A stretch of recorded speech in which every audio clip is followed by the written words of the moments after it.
star reviews and think, heck, there's something, people are complaining about this water bottle. People are complaining about this harness for a kid. What can I do to make it better? Number 2 is you bundle it. You grab all the stuff, all the water bottles, maybe a water pack, a fanny pack, it could be something related to water, and put it all together and bundle it and create a brand new product. And number 3, improve the marketing. All right, so let's just look at number 1. What is broken? What is wrong? What is broken? What can you get the supplier to fix at little or zero cost? So it's just a matter of jumping on, looking at the customer reviews, looking at the 1 star and finding out what are they complaining about. Is something breaking off? Is there a strap that's not properly attached? Does the paint come off after a couple of uses?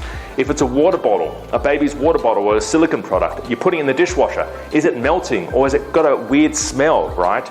Like that's the sort of stuff people complain about. So then you got to take that and take it to the supplier, let the supplier know and say, can you fix this? Can you fix this product? I'll tell you what, one of our clients